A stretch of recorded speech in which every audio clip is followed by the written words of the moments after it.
बांधकाम कामगार योजनांमधील गैरव्यवहारावर शासनाचा मोठा निर्णय.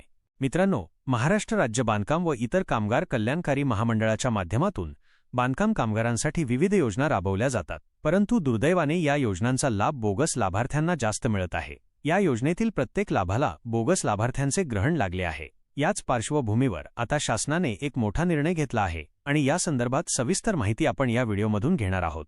नमस्कार मित्रांनो, मी राकेश पावरा.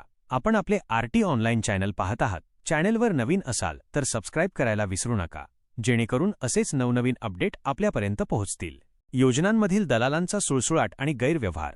बांधकाम कामगारांसाठी राबवल्या जाणाऱ्या योजना जसे की भांड्यांचा संच वाटप, सेफ्टी किट वाटप, शिष्यवृत्ती योजना किंवा इतर कल्याणकारी योजना, या प्रत्येक योजनेचा लाभ घेण्यासाठी कुठेतरी पैशाचा वापर केला जातोय. यामध्ये दलालांचा सुळसुळाट झाला आहे.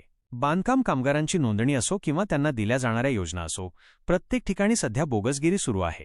विशेषतः भांड्यांच्या संचाच्या वाटपामध्ये अनेक बोगस लाभार्थ्यांनी लाभ घेतला आहे, परंतु खरे बांधकाम कामगार मात्र या लाभांपासून वंचित राहत आहेत.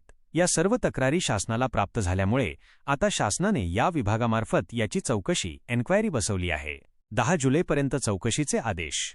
मित्रांनो, साधारणपणे 10 जुलै 2025 पर्यंत या योजनेअंतर्गत असलेल्या लाभार्थ्यांची शोध मोहीम आणि चौकशी केली जाणार आहे. यामध्ये बोगस लाभार्थी आहेत का, लाभार्थ्यांची सद्यस्थिती काय आहे, नोंदणी कशाप्रकारे केली जाते आणि योजनांचा लाभ दिला जात असताना तपासणी कशी केली जाते, या सर्व बाबींची सखोल चौकशी केली जाईल.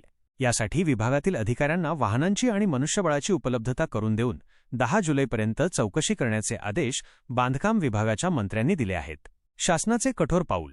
मित्रांनो, हे एक अतिशय योग्य आणि वेळेवर उचललेले पाऊल आहे, कारण या योजनांमध्ये जे खरे लाभार्थी आहेत ते लाभापासून वंचित राहत आहेत आणि बोगस लाभार्थी या योजनांचा गैरफायदा घेत आहेत. आशा करूया की यामध्ये सखोल चौकशी होईल आणि जे काही बोगस लाभार्थी असतील त्यांना अपात्र करण्याची मोहीम आता राज्यात राबवली जाईल. धन्यवाद.